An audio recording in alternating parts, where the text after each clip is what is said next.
bug on the way home, so bear with me if I hack a bit and lose my voice. Is everyone seeing my presentation slide here? Yes. Okay, so I did prepare some slides. I hope this can be more of a conversation than a presentation, but I have a bit of an agenda as well. So a bit of structure helps me make that clear to you and try and achieve both your goals for the session and some of my goals for the session. So I'm calling this a conversation about using Gen AI for writing. I haven't plugged into any of your sessions so far, so I don't know how much you usually end up having a discussion, but I hope that we will do some of that here.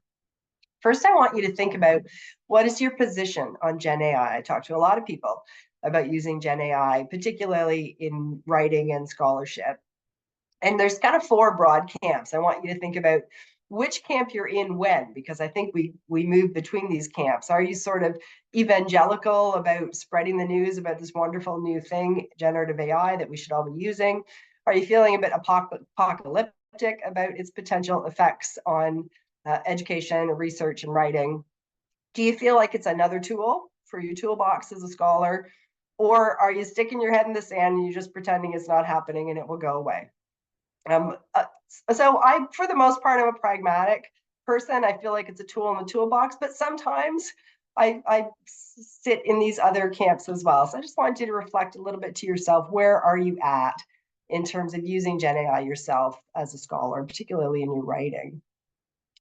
I have been using Gen AI for over a year now. I've also been trying to do some systematic inquiry into it. So you might have seen these two papers, the first one that I published on my own in Perspectives, and the second one that I published with a group of collaborators looking at the extent to which ChatGPT would live up to its promise as a free language editor for folks writing in English as an additional language.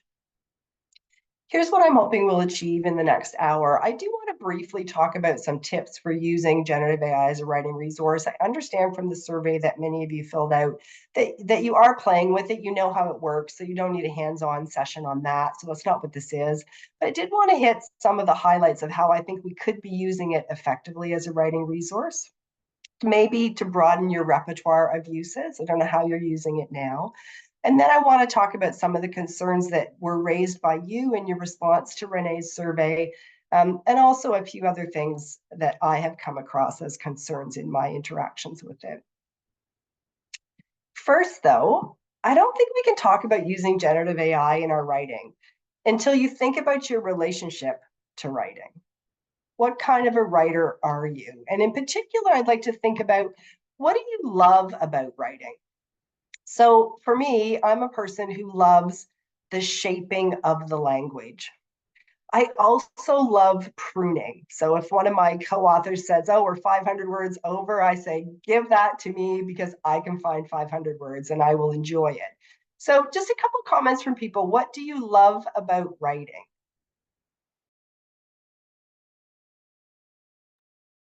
Put it in the chat or speak up. Use your raised hand features. No, you must love something about writing. Okay. Yes, Shane. Hi. I actually don't. I'm not a fan of a shape of the writing.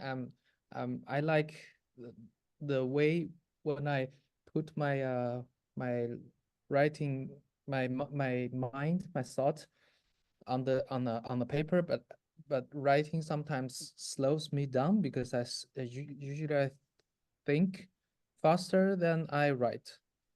So before, I always have to considering about my readers, considering about grammars, and if it's the correct way to express, then it will slower even make me even slower on writing.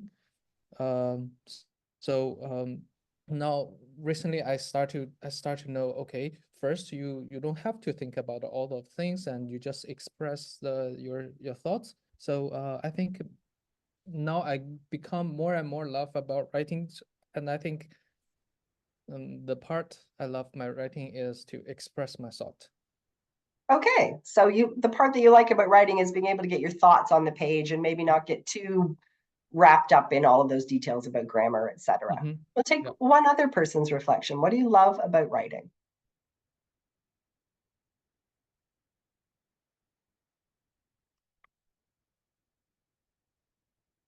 Yes. I can't tell your name from your label, but please go ahead. Yeah, my name is Klaartje. Hi. Yeah, what I like about writing is the creative process. So you never know beforehand what's coming out. And that's what I really enjoy. And I can be quite nervous about the outcome. Will I manage to get something on paper? But in the end, it always works. And yeah, of course, shaping my thoughts, but especially expressing my creativity, using my creativity is something I really love about writing. Okay, thank you, Claudia. So yeah, that idea that you don't always know what you're going to say. It's sometimes a surprise, and it's a creative surprise. It's the creative process. It's not just taking what's in your head and putting it on the page. It's actually creating the ideas through putting them on the page. Okay, so hold on to those thoughts, and the rest of you just maybe take a little note about what do you love about writing? Because these things that we love about writing, we should not give away to Gen AI. Now, briefly, what do you not love about writing? So I'll tell you what I don't love about writing as an example.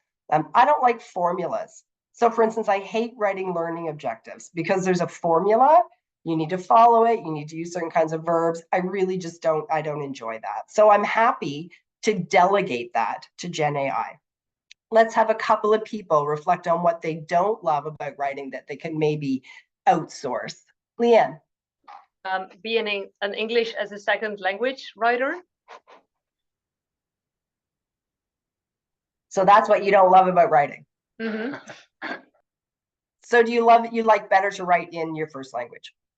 Not necessarily, but it kind of interrupts my thought process when I'm writing. That when I write, I try to think in English and immediately do it in English, but I do feel that that's more interrupted than when I think in Dutch.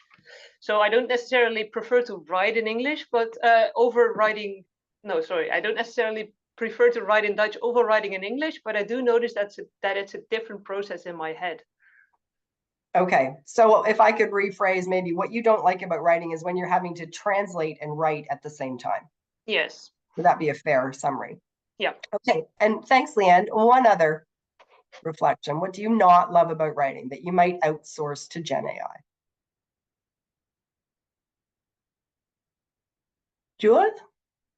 Well, having a maximum amount of words. And I think generative AI can help with that. If you have a text and you have to shorten it, maybe you can ask for suggestions how to shorten it. Okay, so I'm sure that resonates with lots of us. Word limits. Hate word limits. Actually, I don't mind word limits, but I know lots of people who hate them. Okay, so this is important because when you think about how can I use Gen AI effectively and ethically as a writer, you have to think about, well, what kind of a writer am I? Because you can't answer that question in the abstract. Okay, so before we get into some of the concerns that you flagged that you wanted to discuss today, I wanted to start with some tips for using AI effectively in your writing, partly because I'm hoping that some of these may be things you're not already doing, so you can broaden your repertoire for trying out Gen AI as a writing resource. The first tip that I have for you is that incremental prompting is a verb, not a noun. You hear a lot about prompt engineering and creating the perfect prompt. There is no such thing as a perfect prompt. It doesn't mean you shouldn't try. And there are lots of different formulas or recipes you can use. This is one that I like. It's a kind of a chain of thought prompting. There are different schools of prompting. You've probably heard of chain of thought prompting. What I like about this one is that it reminds you that part of it is about prompt content. Have you been clear in defining the task for Gen AI? Have you provided some examples, for instance?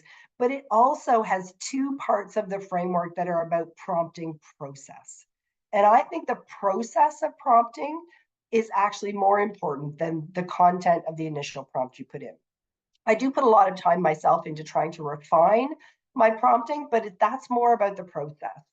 So for instance, I usually start out with a very general kind of a prompt that follows some of those criteria for a good prompt. So here I've asked it to summarize the concept of voice and scholarly writing, use formal academic language, talk to me as though I'm a scholar seeking to understand, Name any scholars you draw on in your summary, use up to 300 words. So I've followed prompt engineering to kind of create a good content of my prompt, but then I see what it gives me and I tinker and I evaluate and I keep going round and around. So I'll ask it to refine, I'll ask it to focus, I'll ask it to expand or extend, all of that to sort of get it warmed up and make an assessment of what does it know and what does it want to tell me from what it knows about voice and scholarly writing. Okay, so my first tip is the process of prompting is at least as important as the content of the prompt you write.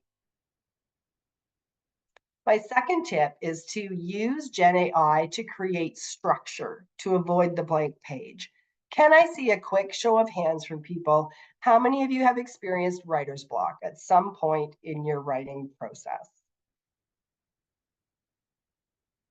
I'm expecting every single hand to go up here. I don't know anyone who hasn't experienced writer's block.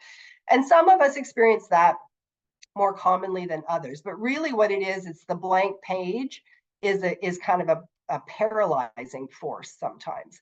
And one of the things that GenAI is really good at is creating structures to help you generate and fill the blank page. So here's an example. This is not ChatGPT, this is Gemini, where I've just typed in a little paragraph. I'd like you to create an outline of a paper. And in conversational language, I write 3 or 4 sentences about what the paper's about. And Gemini gives me 3 different versions. It gives me titles. I can click on each of those versions. It gives me subheadings. And really, it's not that I ever use one of these in its totality, but it just kind of starts some structure so that I can start populating the blank page. Quite useful. The third tip is to try and use GenAI to delegate the mundane, the tasks that you dislike or that you find beneath you for whatever reason, like, you know, getting rid of those extra 200 words, and boost the creative. So whatever mundanity is for you, reformatting abstracts. You know, you wrote a 400-word abstract and this conference wants a 175-word abstract. Those kinds of things, producing learning objectives, shortening sentences you know are too long. It's good at all of that stuff. It's even better at helping you boost your own creativity. It's like having a writing collaborator in the room with you who has time for you. Many of us have great writing collaborators, but we're selective about when we access them because we know they're as busy as we are. So what if you could use GenAI for brainstorming to help you think up good metaphors to use in your paper, to help you think of images? Here's an example. How many people have used GenAI to brainstorm titles for a conference presentation or a paper? It's really useful for this. And it's actually quite funny when you use it to generate new titles for something that's already published. And you look at the list and you think, which that's actually better than what I published. So I would quite commonly I just give it an introductory paragraph, or maybe the first couple of paragraphs of the introduction, or I just type conversationally, this is what this paper is about, suggest some titles, and it will give you a list of titles. I've never used a whole title, but I have taken bits and pieces because I thought, oh, actually that's pretty good. The fourth of my 5 tips for using GenAI effectively is to use it to enhance your ability to draw connections. So one of the things that I can struggle with in my writing is I get a bit of tunnel vision. I think about what I've already read and what I already know and what I expected. And so then sometimes I get a bit blindsided by peer reviewers who say, yeah, but what about this? And I think, oh, yeah, what about that? That is relevant. Geez, I really wish I'd thought of that. So I will, again, ask it in conversational language. This is not a fancy prompt because it's not really about the prompt, but I'll give it some content. I've done a study of writer's voice. Here's what I want to argue. Can you please suggest counter arguments I should consider? And I gave it just a few sentences of detail about the argument I intend to make in my paper. And then it will give me a number of arguments, counter arguments to consider. And when I ask it to do this, it's usually quite good at it. Where you run into some trouble is when you ask it to drill down into any one of these counter arguments, then you have to be able to fact check and make sure that the references are right and that they haven't given you part of a major theory instead of the whole theory, etc. But as a way of just brainstorming, what are the potential arguments I might want to consider in my discussion? It's really valuable. And then finally, and I put this one last on purpose because I suspect that most of us have tried to use Gen AI in this way to improve our grammar and our coherence and our sentence structure. So I will do this in lots of different ways. And because I do a lot of coaching of other writers, I will do this to help other writers see how they might change patterns in their writing. So I might say, put in a paragraph and ask it to rewrite the paragraph using more energetic verbs. Notice this prompt, but retain a more formal academic tone. You have to know that generative AI wants to write like an adolescent and keep it from doing that, keep it from being non-academic. So there are lots of things that you can ask it to do around your grammar. Interestingly, in my experience with it, Gen AI doesn't always know its grammar. Its training database on linguistics and grammar and syntax, I think, has big holes in it. So for instance, the first time I asked it to change all the passive voice to active voice in a couple of paragraphs, it did the opposite. And I had to go into an incremental prompting exchange with it, asking it to define the two and correcting it because it was wrong.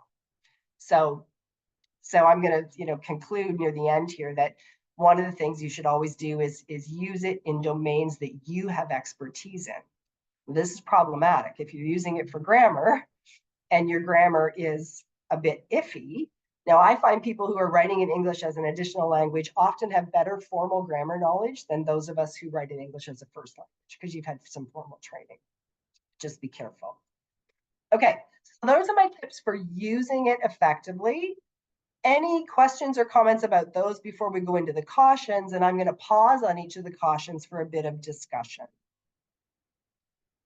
Be happy to hear anybody's suggestions of other ways of using it effectively, other tips people have from your own experience that I haven't offered here. Yes, Anna. My question about, like, for example, in one of parts, you suggested that we can ask large language models about contra arguments about some statement, and then we can use and elaborate more on that. My question will be, what is the lines within the ethics norm, how much information we are allowed to use from it? Because it's kind of asking ChatGPT or Gemini to generate information. Yeah, great question, Anna. And I'm going to come to this issue in the cautions when I talk about avoiding plagiarism. But for now, let me tell you that what I mean when I say generate counter arguments is I mean provoke your brainstorming about counter arguments. I don't mean take the paragraph it writes you about a counter argument and plunk it into your paper. You might read that paragraph and say, oh, that's a really good idea. I better go read about that issue so that I can write a counter argument. So I'm not suggesting you take what it's written and put it in your paper. This is about brainstorming with you, not writing for you. I think it's okay to ask generative AI large language models to help you think about other ideas that haven't occurred to you. It's okay to have it brainstorm and prompt the question in your head, but then you need to go and do the work, the reading, the thinking, the talking, the writing, to actually create a counter argument for your paper that works.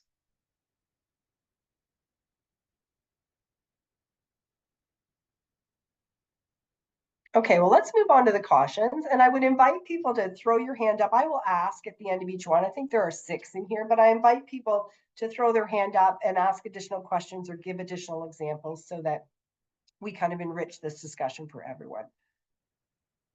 So I ended the tips with editing because I want to start the cautions with editing. This is not one I've read about in the literature, and I think it's really important. Generative AI is a very enthusiastic editor. It will edit your writing to death, but it's not always an effective editor. So for instance, in that second paper that I published collaboratively with a group of authors, I actually did a side-by-side comparison of original paragraphs from those authors' texts and the ChatGPT 3.5 edited paragraph. And what I found, what you can see in this table, is that changes to wording that I assess, as someone who knows about writing, as being neutral benefit changes, mostly sliding in one synonym for another, there was at least as much of that as there was in the pink improvements in phrasing for accuracy, clarity, or conciseness. So if you just do a quick scan of this, the takeaway here is probably half the edits it's making on your text are not making it better. They're just making it different. The other thing we talked about in that paper is that when ChatGPT did an edit, often it didn't edit the most important thing that I, as a writing scholar, would look and say, okay, you know what? The subject is deeply buried in this sentence. It makes it difficult for the reader to follow the logic. Move the subject up. It would leave that alone, and it would change the adjectives in the sentence. So yes, it will edit your work. Will those edits actually improve your work? Not always. The second caution is about retaining your voice. I'm sure you've noticed when you read something that Gen AI has written that it has a particular tone. And sometimes you see on social media 2 paragraphs. Can you tell which one was written by Gen AI? I can always tell because there are a few features that are fairly standard. Gen AI's voice tends towards flowery prose. Lots of modifiers, adverbs, adjectives, more words instead of fewer. In the work that I did with that group of authors, almost always ChatGPT's edit made the sentences longer rather than shorter. So that creates a different kind of voice. If there's, adverbs before the verbs and lots of flowery kinds of language, that's a different voice perhaps than the voice that you intend or the voice that you hope to develop for yourself. I'm sure you're all aware that people have said the AI can, write like Mark Twain, or it can write a sonnet like Shakespeare. Okay, maybe it can because in its database, it's got a lot of training data on those things. But does it have any training data on you? Probably not very much. And so can it write like you? Probably not. The trick here is that you need to know what your own voice is or what you're hoping it will be in order to retain it when you use Gen AI to edit your text. So for instance, I know that I'm trying to write in an accessible but credible way. It's a bit of a balance. I try and use some conversational words, but also, enough scientific language that there's credibility. That's a balance that Gen AI can't select for me. It will almost always go too far one way or the other, unless I'm really prescriptive. And then honestly, I might as well have written it myself because it takes longer to incrementally prompt it than it takes just to write that sentence myself. Let's just pause there on voice for a moment and I'll ask whether people have any experiences of using Gen AI and feeling like it's not the voice they were aiming for once they worked with some of the material that Gen AI has suggested.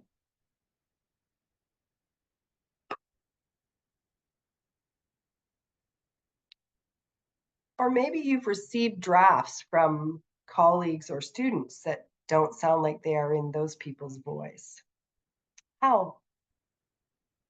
Yes, for this part, I think I have some experience on find my own voice in the writing. When I had multiple rounds of feedbacks, and then some part of the paragraph is already sounds nice, and then I personally I'm not able to find it, to understand why it's better, and then comparing to it. It's asked a lot of experience, but I can use the few shots. I can send the paragraph to GPT, and then ask it to write following this town or something. Can write. You can change your way to give prompt, but it can learn your style of writing very quick. So it can. My experience hasn't been that it can learn it very quickly, honestly. And I think it can only learn it when you can explicitly define what sounds nice means. You need to be able to say to Gen AI, I want this and this and this and this and this. And then you need to be able to judge when it's given you half of those things and not the other half, because honestly, it will give you half of them and not the other half. So that's why I say it's really important to have a sense of what is the voice you're aiming for. What's the words for the features of that voice, so that you can ask it for that and judge whether you're getting it or not. Yeah, I totally agree. Yeah, for this part is really well, something I need to learn still. Well, and I think this is something that we probably need to work on when we give feedback to one another on our drafts too. It's one thing to get in and change someone's writing, and they might say, oh yeah, I get it, that sounds better. But if we could actually write a comment that said, you're doing this, it would be better if you did this, here's what this would look like. We tried to explore whether ChatGPT could do that in the second paper, kind of provide that writing coaching. It was very poor at that. Now, mind you, that was some months ago, and all of the large language models are getting better. Kelsey? Yeah, indeed. I also sent my feedback. Like, I also sent my supervisor's feedback to the paragraph, to GPT, and then it gives me more ideas than I have. Okay, well, that's interesting to say, tell me more about this feedback, and have it unpack the feedback for you.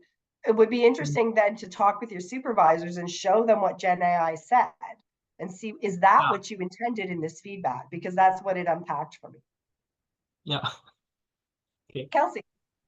You may have both just touched on my comment, which was going to be, do you think there's opportunities here to help with, I think the struggle with any feedback is finding your voice and figuring out why someone's changing it, and sort of, are there differences with ChatGPT or generative AI that allow us to do that sort of differently than when we're interacting with humans who are giving us that feedback? And it sounds like you've explored that a little bit and sort of found that it's not perfect.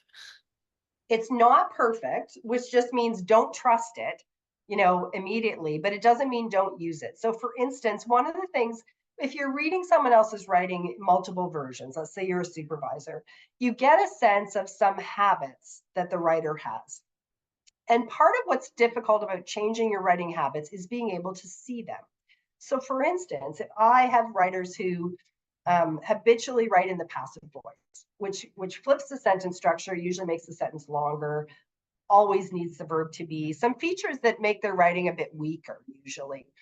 I can ask ChatGPT, once I've made sure it knows what passive voice is, I always double check. Then I can say, highlight all of the passive voice in this passage. It helps the writer see it, and it saves me having to identify every single one. So I think it can be useful in the writing coaching, but you have to be confident that it knows the grammatical structure you're asking for.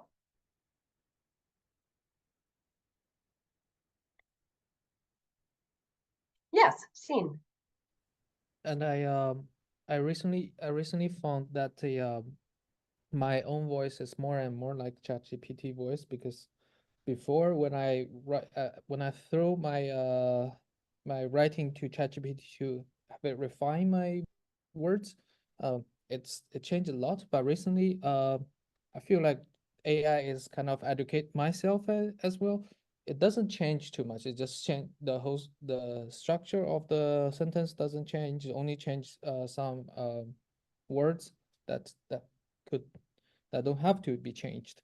So I don't know, that is another way of, like, your voice is being educated by generated AI.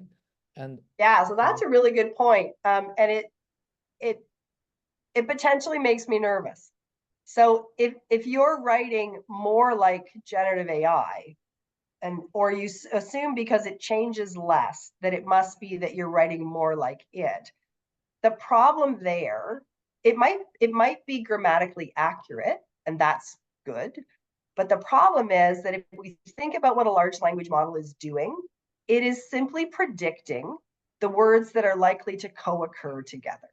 It is by definition not original, right? And so it doesn't have a voice, actually.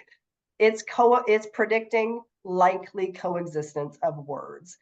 So I don't know that writing like ChatGPT or Gemini or something else is something we should aspire to.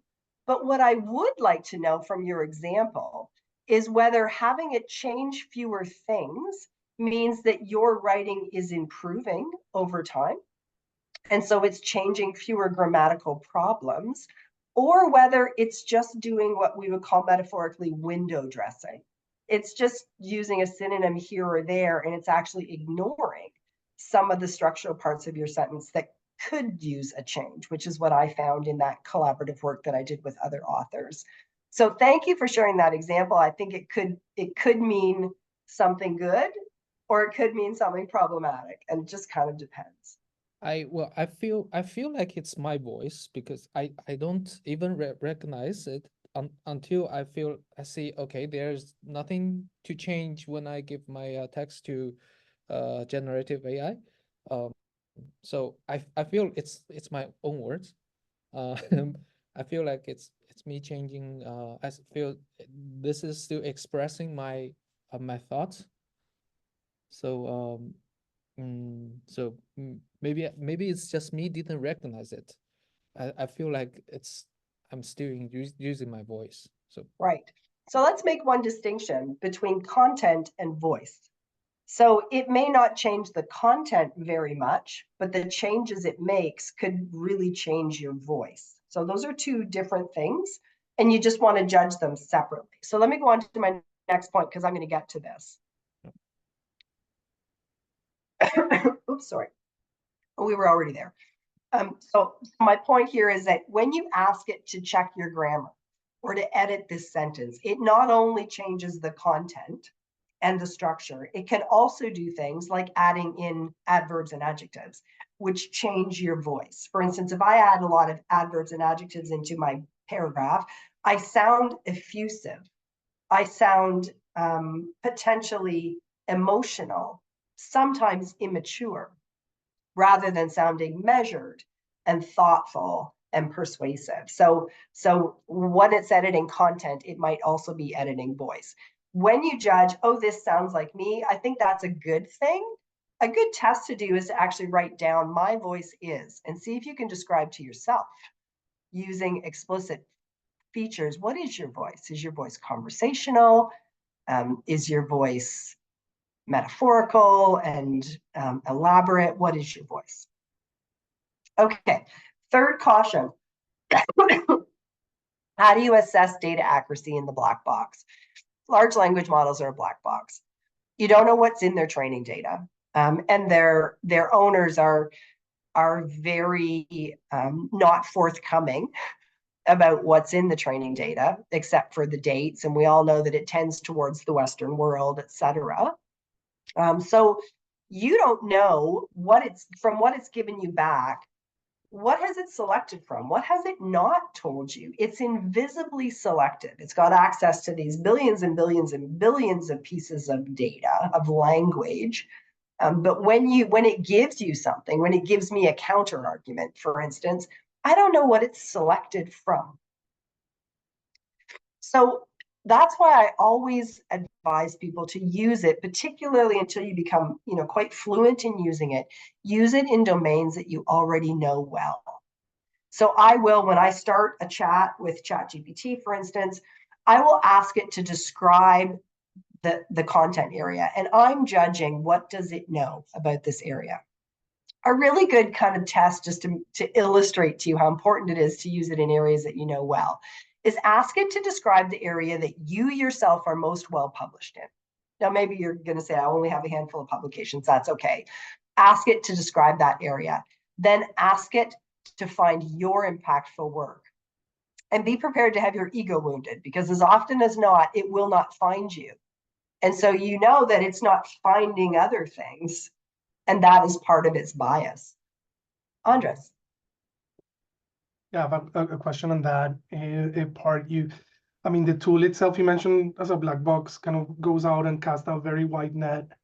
And how do you get it with your prompts to kind of have the boundaries of the area that you wanted to concentrate on? Because a lot of it is, again, it becomes so generic because the net is so wide.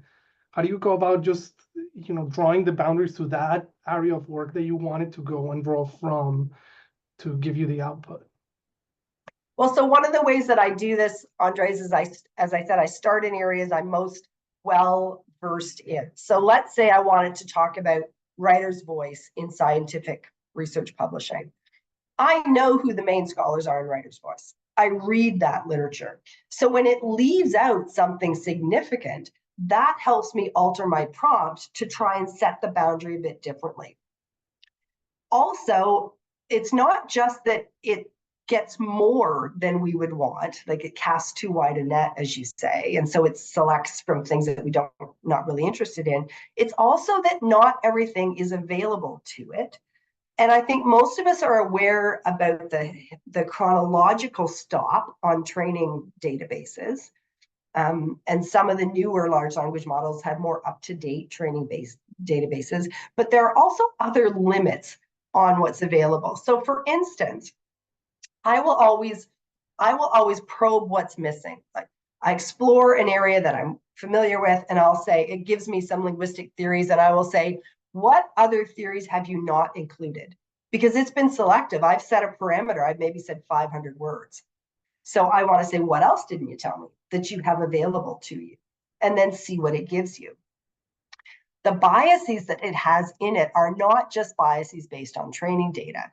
In a chat about a month ago, I got this answer from ChatGPT because I was asking it to give me in an area, and I knew that there was another paper, and I knew what that paper was, and I wondered, why is it not giving me that paper?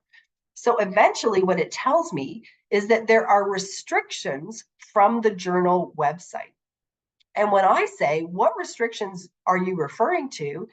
It says that there are some website settings that prevent them from fetching and displaying the content of the page. Based on this, I went and had a conversation with a journal editor colleague of mine and said, do you know whether or not your journal has these settings that would allow it to capture and display stuff from your website or not? And the editor actually didn't know any more than I did about how that worked. So there are forms of bias, features that shape the selectivity, what it decides to present to you, that I don't think we as scholars using it know much about yet, to be honest.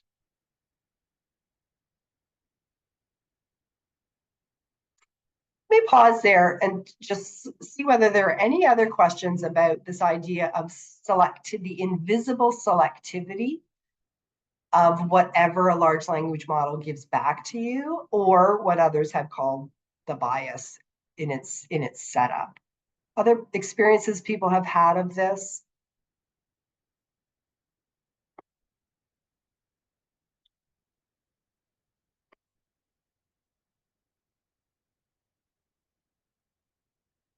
Claudia. Yeah, I had a restriction once, but I thought, well, okay, it's restricted, so perhaps it's done on purpose that ChatGPT cannot enter it. But now I hear you, I see it could be worthwhile to contact the journal or whatever, and to make notice of the fact that it's not accessible in this way. So I didn't know it.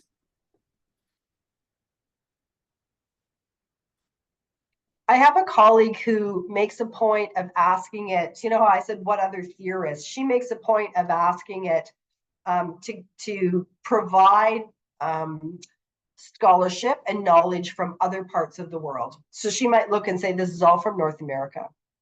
Can you provide me current scholarship from Southeast Asia? I've never tried that myself, but I do think it's an interesting technique to try and understand whether it is selecting just certain geographical locations of knowledge in response to you, and there are others it could have given you, but it didn't.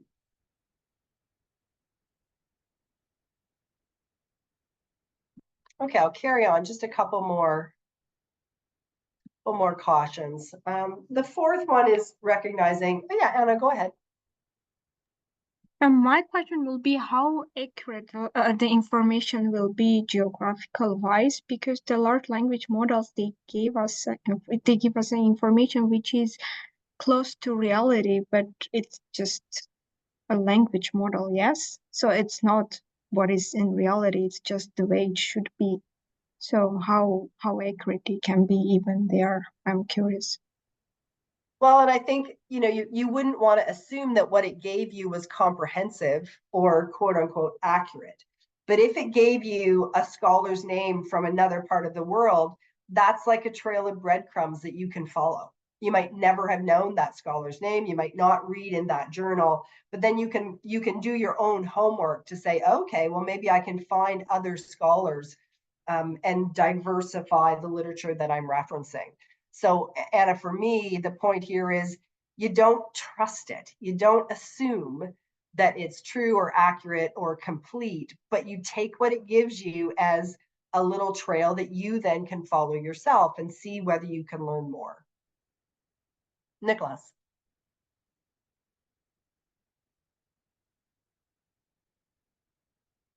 Sorry, forgot to turn on my microphone. I just briefly actually went on the consensus website and put in your paper, and it actually shows up on consensus if you go on the website. And I think that's actually a nice point that to show is that ChatGPT itself is not a search engine, and so that's really good to know. And I think sometimes, at least people use it as if it is a search engine, but as you said, it's a prediction machine essentially.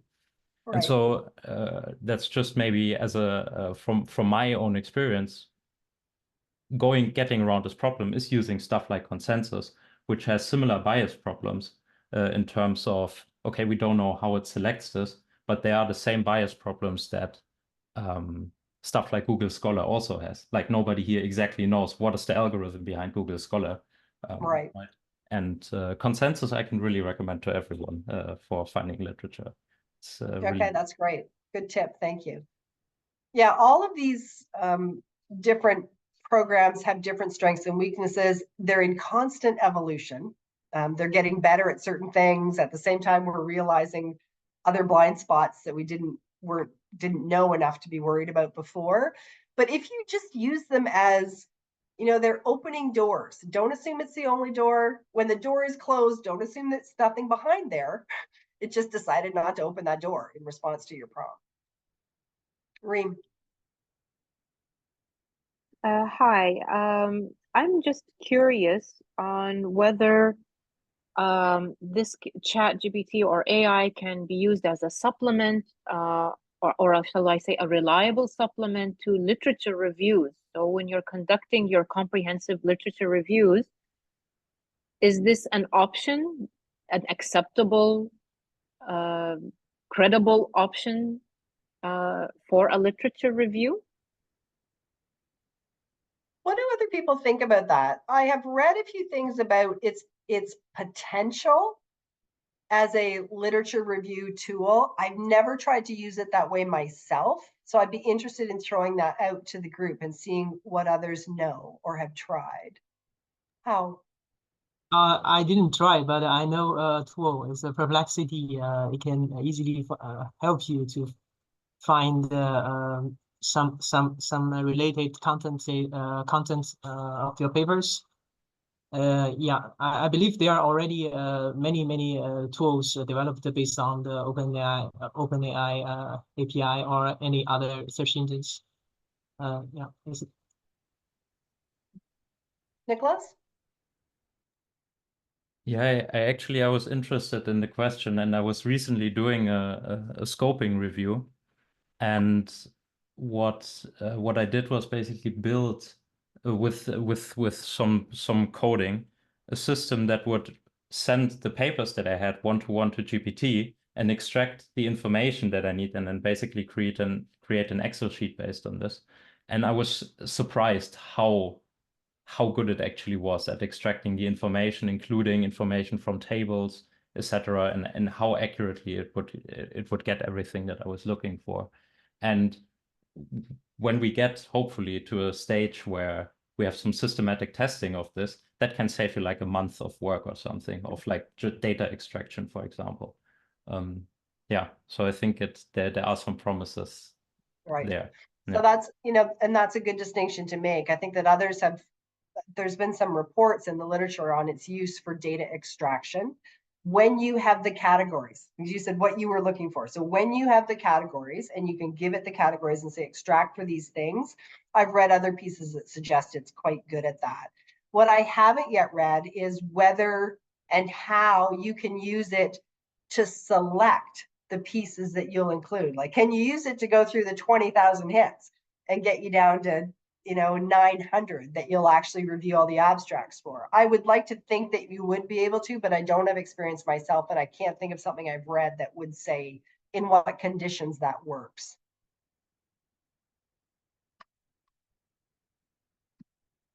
Okay, last couple of points. Privacy issues. This was raised in the survey.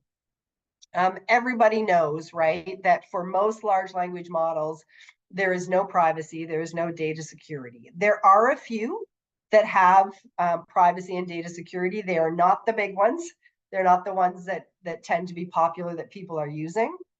So you do want to, when I use this, I never put my results in. I never put pieces of transcript in. We're working on an international study right now with a group in Switzerland on which large language models might be most effective at thematic qualitative analysis.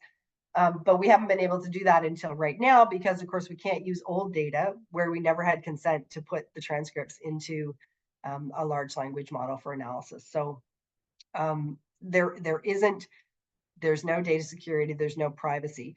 What I don't have a clear sense of, and I've tried to find reliable information on the internet, is intellectual property. So I know that I've heard concerns where people say, well, if I put my draft introduction into a large language model, it's no longer my intellectual property. I don't believe that is true, but I haven't been able to find a legal resource that kind of clearly in a language that I confidently understand explains how that works. Does anyone else have any insight into the IP aspect of the lack of privacy and data security? I feel like it's still an open question, but I flag it as something that I don't fully understand yet. I can't find a good resource for it, but I know I have heard people voice concerns about intellectual property. Avoiding plagiarism. Yes, Anna. I was like thinking maybe we should ask ChatGPT or Gemini if they have idea about that, because they might have. Yeah. Idea. I don't know if you asked them or no. I have asked them. As I've said a few times, I never trust that their answers are fully accurate or complete. And so I also don't know when I tell it to tell me that as though I understand legalese. Like, I don't really want the plain language version, the boiled down version. I haven't gotten something that I really would be able to say I understand fully. Again, going back to my kind of first principle, use it in domains you know well. For questions I really don't know the answer to, I'm always a little bit reluctant to take what it tells me. So avoiding plagiarism. I've said this in a number of different ways throughout the hour.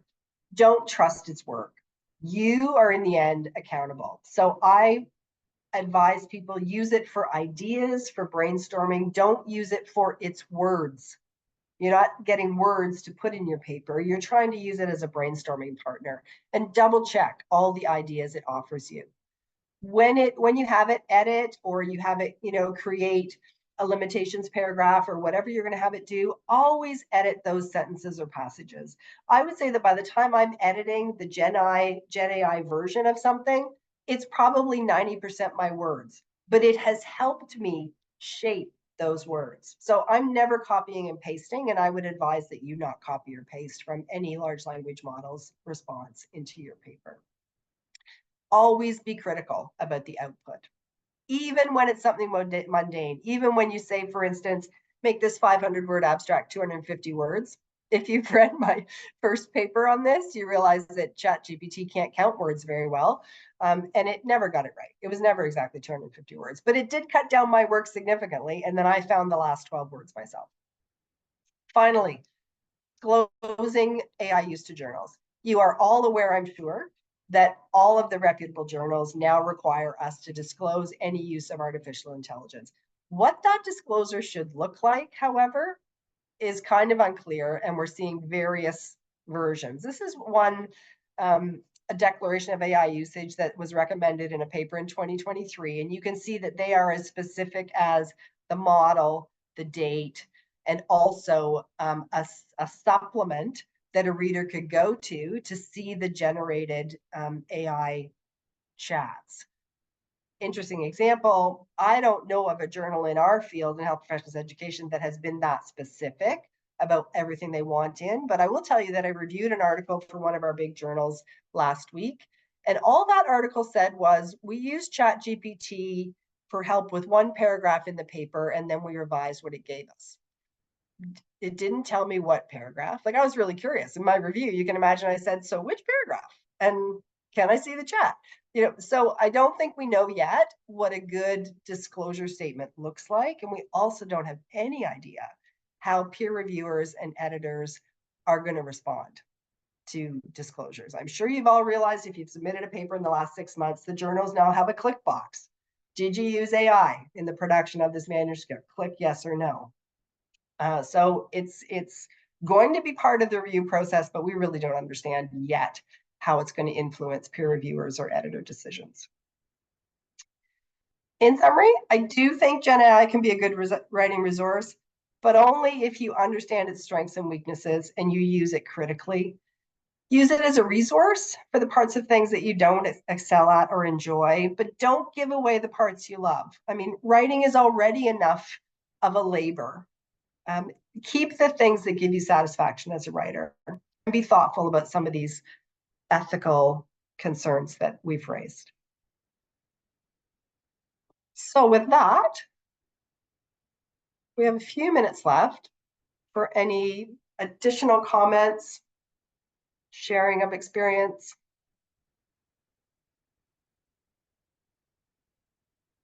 I see Nicholas has put the consensus app in the chat for those who are interested in having a look at that.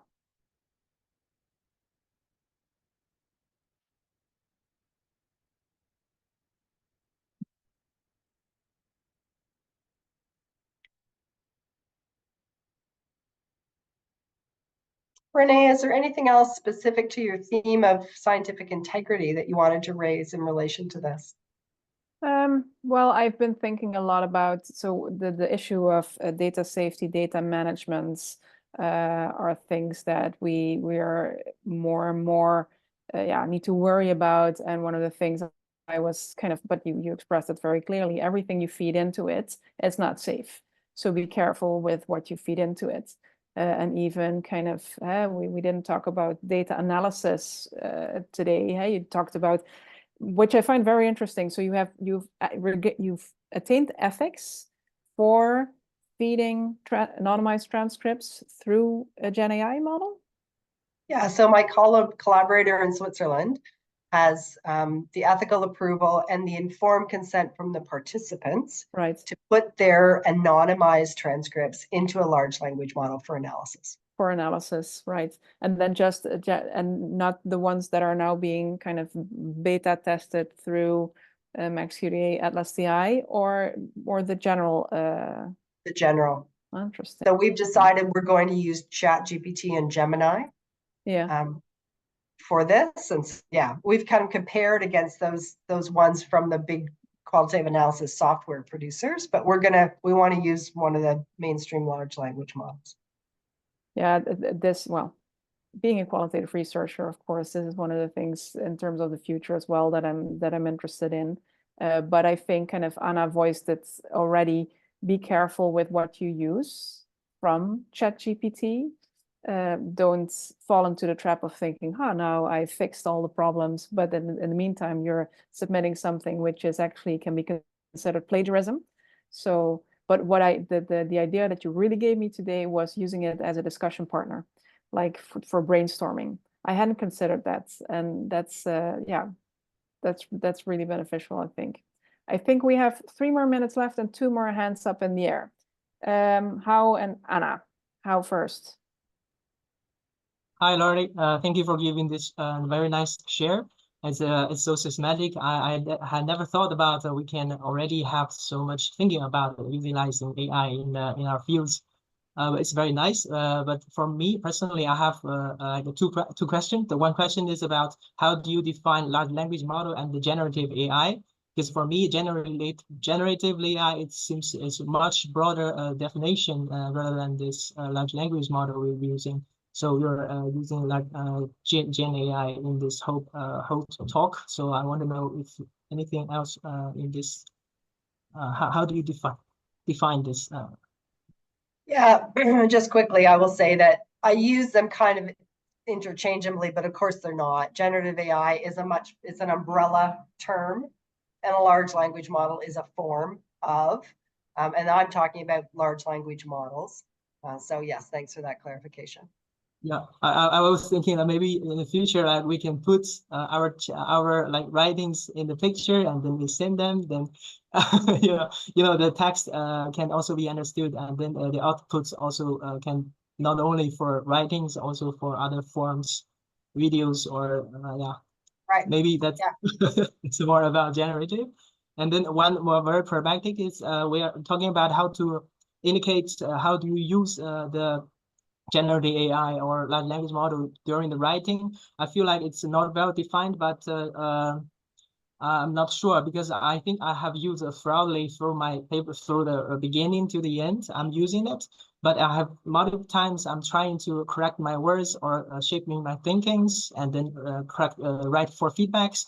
But I'm not sure. Should I define or every single detail? It's not possible for me to define every single prompts I'm writing from beginning to the end. So what kind of